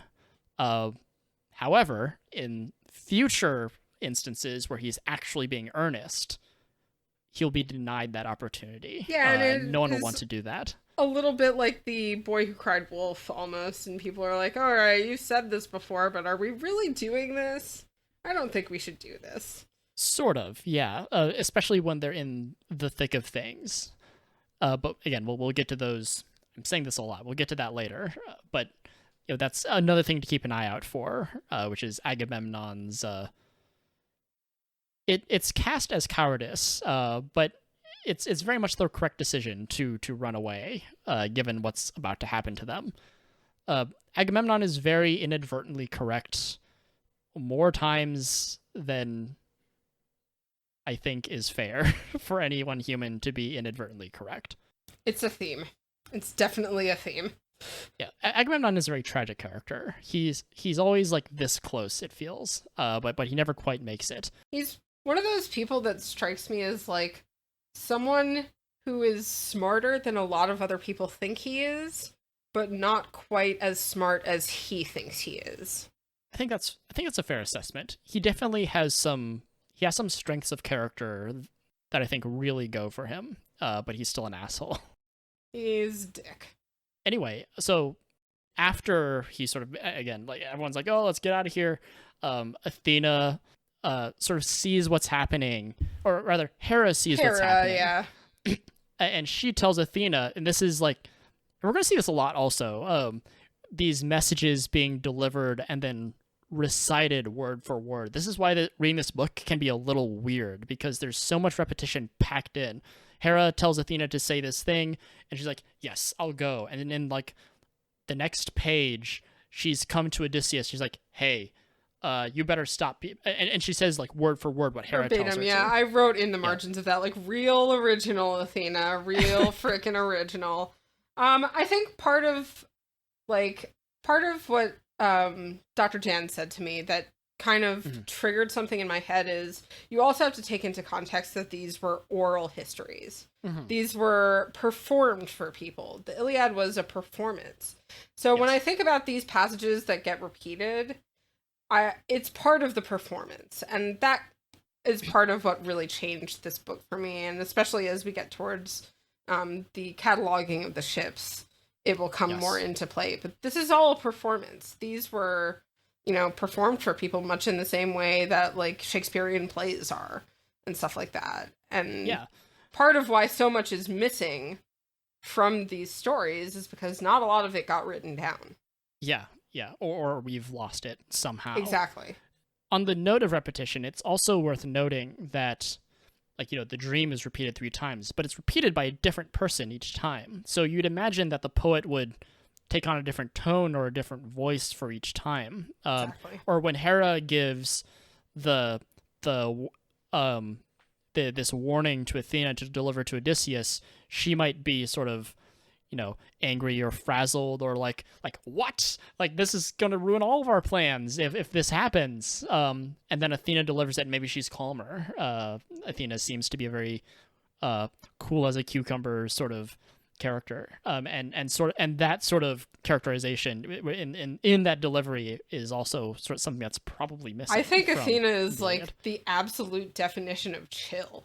She, in a little too chill sometimes, but little, yeah. She is chill to the point of being cold. I think is the best way to describe it. She's a cold ass person. I knew where you're going with that. I see that, but you're not wrong. And I'll go ahead and say it. She's a cold bitch at points. She is. Like, she does not play. And you do not want to be on her bad side at all. Yes. And she gets what she wants. Yeah, and it's one of my favorite portrayals of any woman in the entire Iliad. I love Athena. She's awesome. And she's awesome in the Odyssey too. And it's great because we get to see sort of a little preview of absolutely of that relationship. Athena loves Odysseus. They are similar, or they're described as being very similar. And Odysseus is very, tricky and crafty and cunning. Tactician. Which by extension applies to Athena if we're to characterize Athena through Odysseus. Oh yeah, Odysseus they are Athena, absolutely birds of a feather. Like, they are completely shrewd. They are calculating. They are, at times, like, chill to the point of being cold. And Odysseus has very much that feeling to him as well. Yeah, that coldness, I think, is also something that they both share. But again, getting a little bit ahead of ourselves. And it's no wonder that she chooses to go to Odysseus instead of someone else that she loves, like Diomedes. She kind of likes Diomedes too. We'll get to see a bit of him, but like she later. Really loves Odysseus. Yes. He's like he's the teacher's pet. He is Athena's teacher's pet. Yeah, actually, you know what? I almost feel like the word pet is probably closer than what I was just about to say, which was like they're best buddies. I don't think they're best buddies. They're not best buddies. Like, they're friendly with each other, but he is her pet. I say that absolutely meaning that. I think that's definitely an accurate description of. It is one accurate description of their relationship for sure. Like, I just see her as like someone who owns a bunch of those porcelain figurines, and he's the one that she like puts at the front in the best little display, and just like comes back to that one and is like, this one is the one I like. No, and of course, not only is Odysseus probably chosen to receive this message because Athena likes Odysseus, but also because Odysseus has the chops to do what she's asking him to do, which is to keep everyone in line. And Odysseus, like, I'm not sure what this is supposed to mean. Odysseus walks up to Agamemnon and takes his scepter. Yeah, like, I wrote next to that, bold move, sir, bold move. Smashing it. And the scepter, from what I understand, is very much like the talking stick. Like, whoever has a talking stick is listened to. And I could be, that's probably not a super all-encompassing characterization, but that's kind of what's going on, I guess. The scepter is very significant. And he walks around and he tells me, like, stand down, stay at your stations. It also the book makes a point to highlight how he treats people differently depending on their station. Absolutely. He beats the crap out of a common soldier.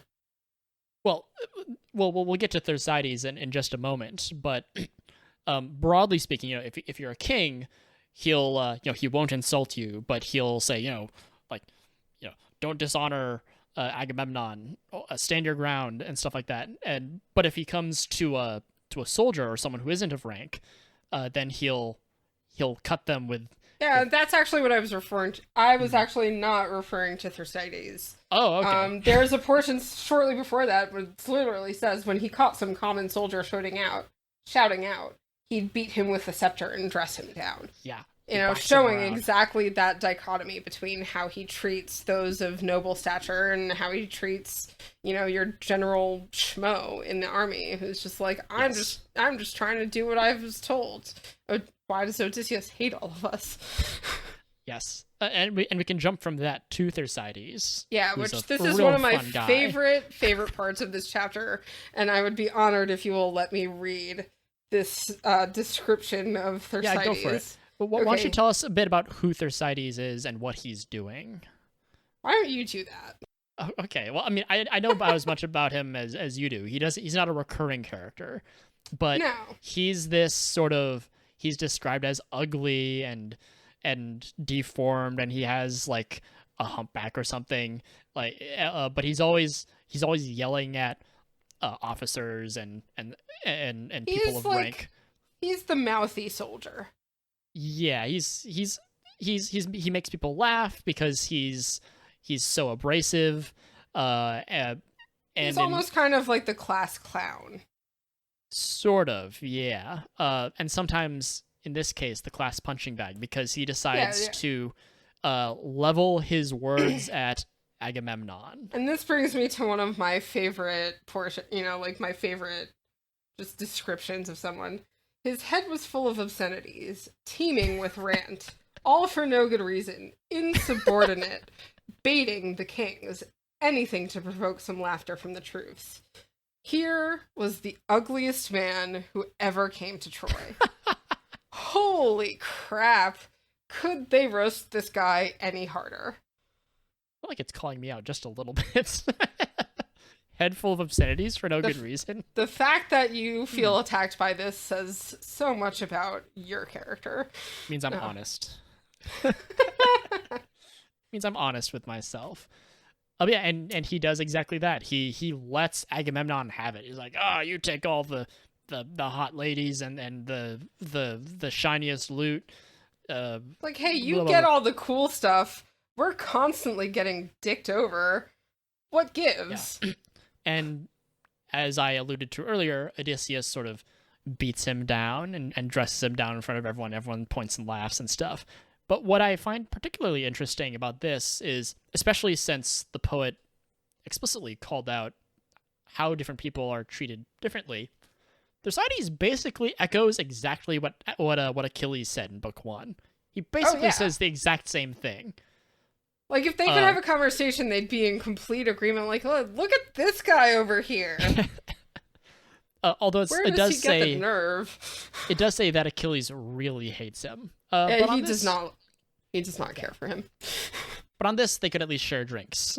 And Thersites, he tries to dress Agamemnon down. Odysseus whacks him with his scepter, and he's like, shut up, you idiot. Not only does he whack him with the scepter, he threatens to whip him naked back to the ships.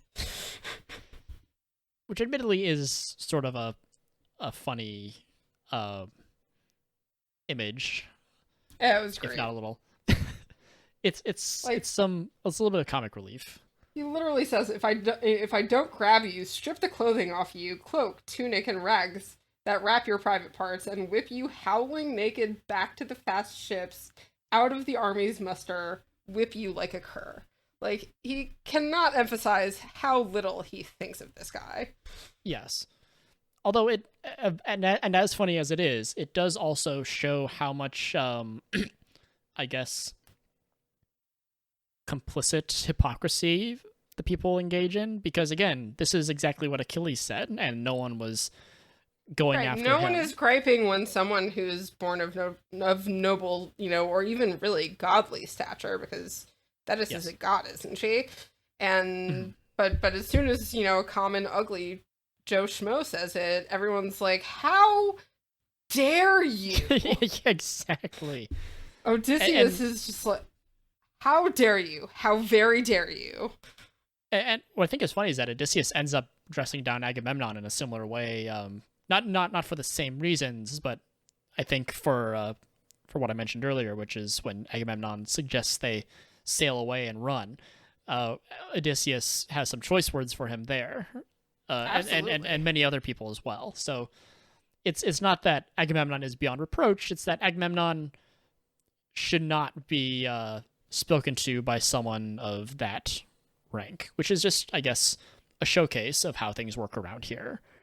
If you're a regular soldier, then sorry, you don't really have much to offer. Yeah, it's almost kind of like when there's a group of friends making fun of someone within that group of friends, it's fine. Then as soon as someone who's not in the group of friends makes fun of them, it's like, hey, you can't make fun of that person. That's our person to make fun of. And I kind of get that feeling from it. Yeah, if that group of friends was like a rigid power structure, then yes. I mean, often is a thing. True. And yeah, so following up again, like this sort of flooding of soldiers away, and Odysseus sort of getting them back in line and whacking Thersites around.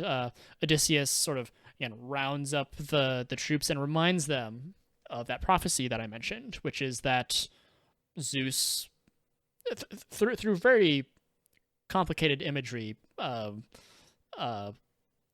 interpreted by Calchas, I think it was like a snake eating a bunch of eggs from a bird's nest, and like there were 9 of them, and like that meant that after the 9th year, I actually have the passage if you don't mind. Sure, go for it. As the snake devoured the sparrow with her brood, 8, and the mother made the 9th, she'd borne them all. So we will fight in Troy that many years, and then in the 10th we'll take her broad streets. So that day the prophet revealed the future, and now look, by God, it all comes to pass. So he's like, look, this is exactly what they said would happen, and it's happening. And, here's some really gory imagery of a snake eating a bird and all of its, kids. Eating 8 eggs and 1 bird. And yeah, in the 10th year, they are meant to take Troy, and Odysseus reminds the people. It's like, hey, look what year it is. Look what year it is, guys. Hey, it's the 9th year has come round. It's about that time. And so this sort of gets them into gear, and Nestor sort of follows up. It's sort of 1-2 punch. Odysseus, he gets them ready, and Nestor, he also tells them, or rather, he speaks to them as well, but he also says to Agamemnon, have everyone fight with their kinsmen, because this is, even though they're called the Argives, or the Danaans, or the Greeks or what have you, they're not just one people. They're many people. They're many peoples, rather. It says, have them fight alongside their countrymen. So that they will, I think the reasoning was like they'll fight more strongly, and they'll fight with greater courage or something like that. Something along those lines. And then he also goes into, like, wait, hold on. Is this Nestor or is this still Odysseus? It's if it's the last thing that's said by a not Agamemnon character, it's probably Nestor. It basically what it comes down to is that he says, you know, if we fail to sack the city, we will know that it's the gods messing with us. Like, this is not something that is, or we'll know if it's the gods messing with us or if it's the cowardice of men. Yes. And so this can sort of sort people and pick them out by where they're from. And this is the part that we sort of alluded to earlier, the catalog of ships, where we learn about where everyone is from. This is about half the book, where it is a lot of the book. Yeah, where the poet sort of hits the brakes and calls out to the muses like, "Hey, muses, I need a hand here." Because there's so many people. There's over 1,000 ships that have to be accounted for. And the poet accounts for them. This is the part where most people stop. In great detail. Yes. Great, tedious detail. But, and this is kind of where our lovely resident expert kind of changed my opinion on this. Was that he called back to what I was saying earlier about these being oratories and performances. Yeah. And that this would be a portion where they would be kind of calling out in the same way that, like, an artist at a concert is saying, hey, you know, hey, New York City, it's great to be here. I love you, Chicago. Exactly. And this would be the part where people would be like, hey, I'm from there. I know about this place. Mm-hmm. And what it reminded me of is, like, I don't know if you've ever been to a medieval times or know what that is about, but in medieval times you get assigned, like, a color and you root for that color. I have, yes. Root for your hero, and then you drink grog and eat chicken off the leg. And yes. This, when he mentioned that to me, reminded me of that. This is the part where you kind of get read all of the characters in this story that you're about to be read at great length, and you kind of get to see, oh, this person might be someone to root for, or, you know, these are names that we're all going to be seeing in the future, and a lot of them are going to die, and they will get called out by name as they die. So in a sense, this is really one of the more crucial parts of the Iliad, in a way. Yeah, and especially after having read the Iliad over multiple times, returning to this passage, or this whole section, the catalog of the ships, I recognize a lot of these names now. Yeah, you know, absolutely. I know where that person, I may not be able to call out exactly where they died. It's like, oh, I know that name. I know, I recognize that somewhere. And then as I read on, I'm like, oh yeah, that's where that person is. But one of the, even if you, and more than likely, you will not be able to experience this in its, as it was meant to be experienced, which is heard.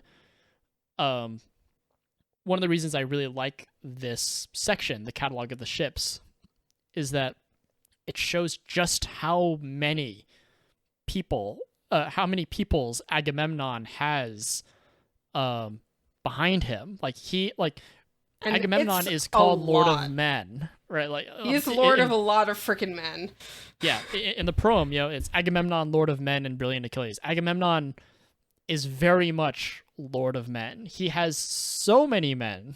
It's crazy. Went on to the point where I wrote in the margins, like, holy crap, name salad. And then I wrote, which Iliad reader, meaning the Iliad project that I participated in, Wriste led, which Iliad reader had to read this shit? Poor high five from Ryan. That is literally written in the margins of my book, because I was just like, oh my god, there are so many people.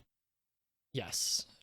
And and what I also think is fairly cool is that, for how many different peoples, they'll bring, some will bring 30 black ships, some will bring 50. Agamemnon brings the most. He has 100 black ships. Almost a tenth of the force is his alone. And so, going back to what we talked about how, Agamemnon is insisting that he's the greatest and he's the strongest, he does have a little bit of weight behind his swing here. He's gotten all these people to do this with him. It by no means at all is a facade. Like, there's very real weight behind when he is saying that. Yeah, and it sort of brings his quarrel with Achilles into perspective just a little bit. This is in some ways it is as petty as it sounds, and in other ways it is much bigger than just two of them. Because this is the spearhead. Agamemnon is the spearhead to this long, I guess, spear of people driving towards Troy. What a beautiful You're making metaphor. A face. I am making a face because I finished the metaphor, right? Spearhead, spear, it works. So yeah, we get a lot of people. We get over, again, the count is like over 1,000 ships heading straight for Troy. And one last thing that I think is, this is something I thought was very funny, is that toward the end of the book, the poet says, "And now for the Trojans." And now the Trojans. Line 895, I believe, where after like this mountain, this word salad of people and where they've come from and where they came from was like, we get like a couple pages. And like also this catalog includes some really incredible, like I wrote numerous times like, holy crap, the mental imagery. And there's just amazing mental imagery in here, and then you just get now the Trojans. Like just comparing, like if you were to weigh them, like the Achaean army is so much heavier than the Trojans, and this disparity in forces shows very much how outmanned and outgunned Troy is looking to be, which sets up for the sort of turning of tables that will be happening in the next few books, where the Trojans get the upper hand. Of course, thanks in no small part to Achilles' prayer to Zeus. Yeah, I actually just flipped through to see like the Achaean armies get like 10 pages of descriptions, and the Trojans get like 2, maybe 3. Yep. And they don't have much. They have Hector, and they have some other dudes, I guess. They have Hector, and they have Hector. They have some other folks as well. I can't remember. They do have some other folks, but the big takeaway for me was like, here is Hector. Not a huge force. This is the best thing that the Trojans have going for them. Yeah, and as well as Priam's like 50 million children that he somehow has. He gets around. Priam got around. He definitely gets around. In his time. Which we'll get to see a bit of in book 3. So indeed we will. Why don't I feel good about closing this particular book here? Yeah, I think you're right. That is the grand gist of what goes on in this book, and there's so much more to come, and I'm very excited to talk about it. Yeah, we'll get to see Priam, we'll get to see Helen, and we'll get to see sort of how all of these events sort of cascade into each other to create the disaster that is the Trojan War. Yeah, I think the next book kind of goes into the, like, you're probably wondering how we got here. Yeah. So hopefully we'll catch you guys next time. Don't go away real quick. Real quick. For about 10 minutes, that wonderful fellow, Dr. Daniel, that we've been talking about this whole time, he will interject. Sound makes him sound so aggressive. He's not interjecting. He's going to add some sauce. Him. He's going to add some sauce to the experience. He will bring his much needed expertise to this discussion and offer some comments on what we've talked about, maybe some of the things we've missed, some things we didn't talk about. So please stick around. And do not miss this wonderful treat. And this will be at the end of every episode. So with that, we'll hand it over to Dr. Dan.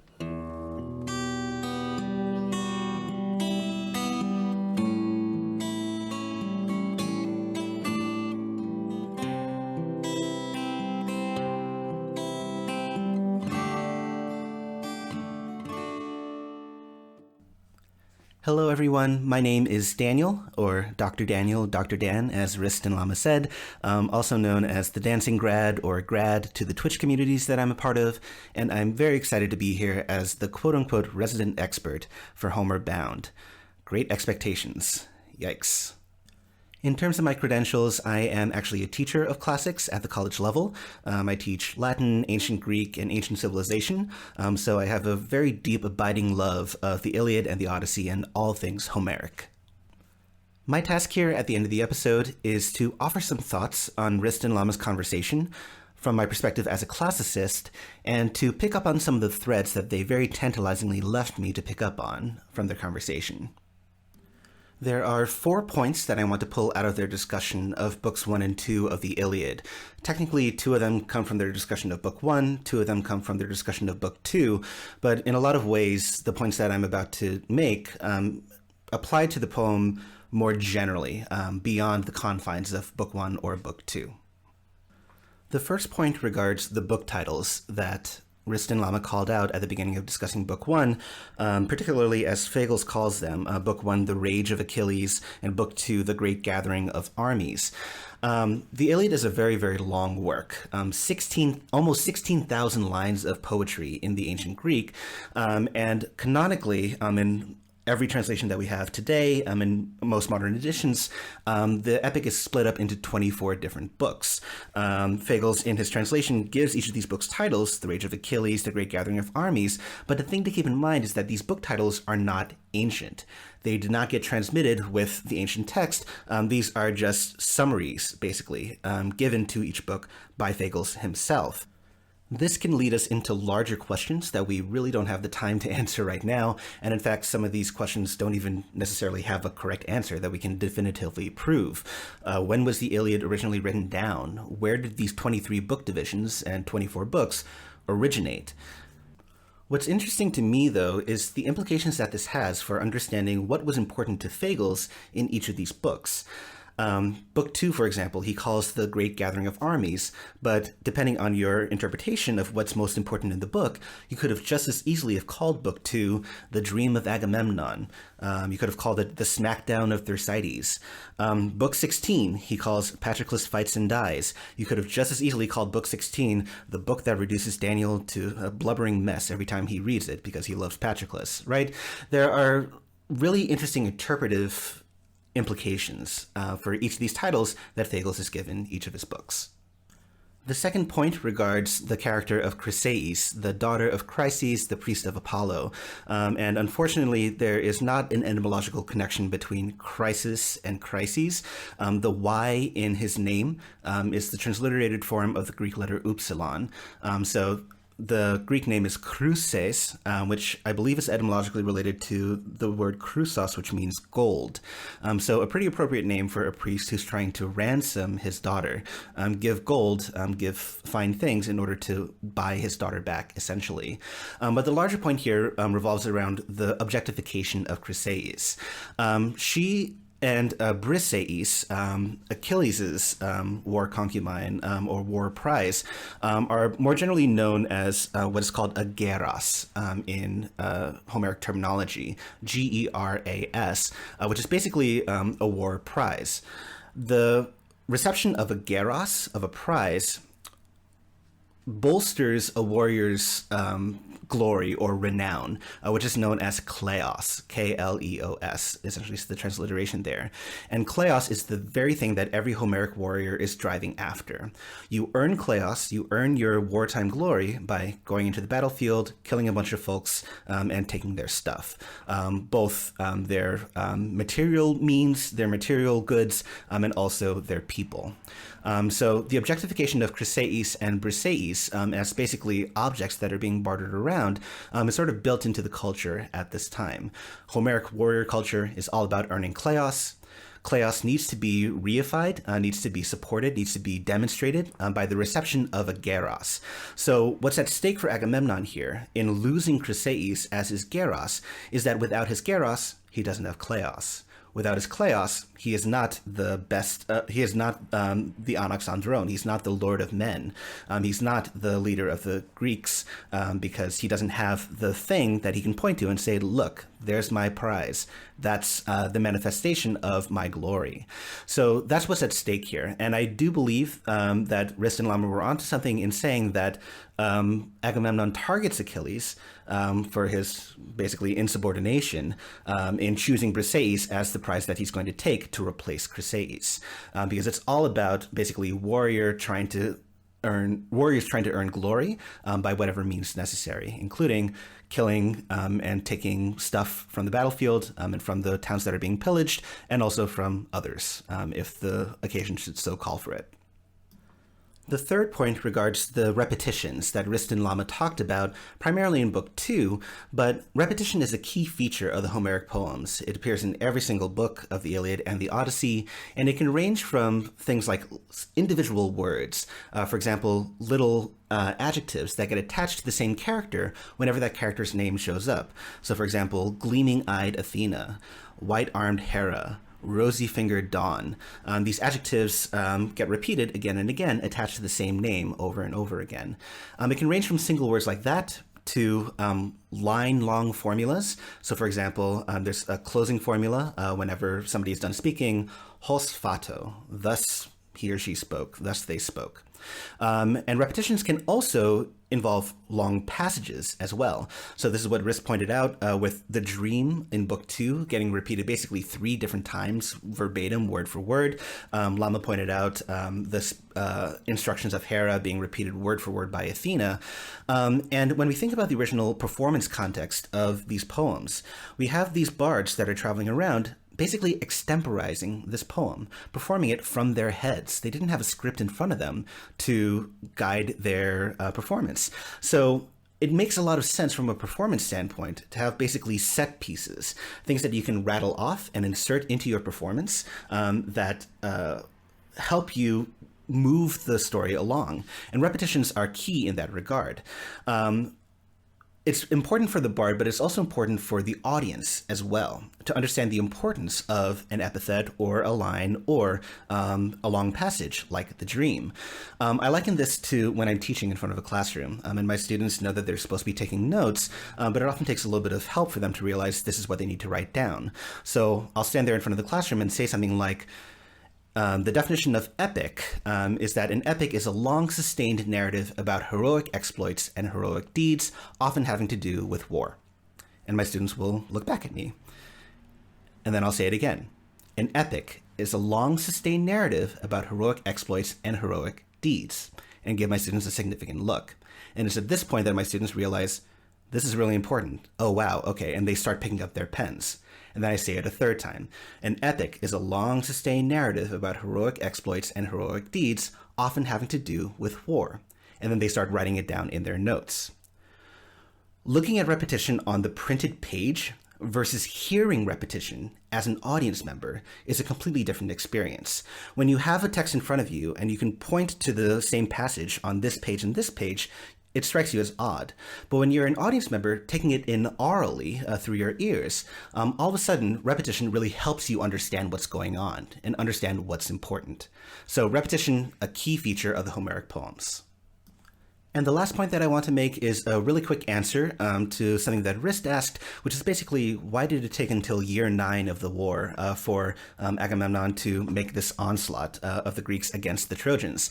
The story is explained kind of briefly in the middle of Book 2. The original Greek lines are lines 299 through 330 in the Iliad, Book 2, but it's summarized by a later mythographer, Pseudo-Apollodorus, in the Epitome at 315, which I'll read very briefly here. The translation is from Sir James George Fraser. This comes from the Perseus website.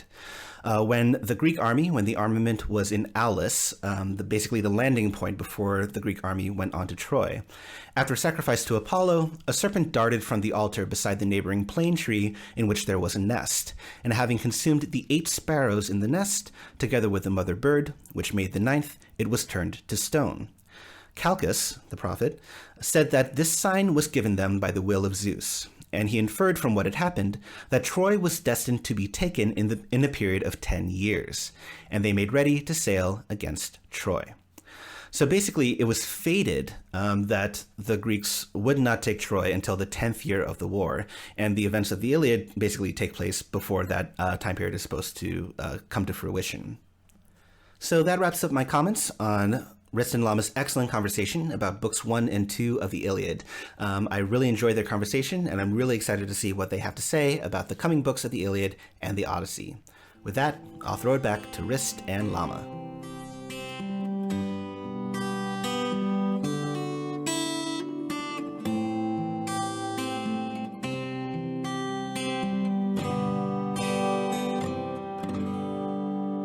Thank you once again, Dr. Daniel, for your time and insight. Always enjoy hearing what you have to say about our discussions, and thank you, dear listener, for tuning in. We hope you'll take the opportunity to read along with us, since there's plenty to love in these stories, and please keep an eye out for our follow-up episodes by following us on Twitter at Homer_bound, or wherever you happen to be listening to us now. We hope to see you in the next episode. See you then.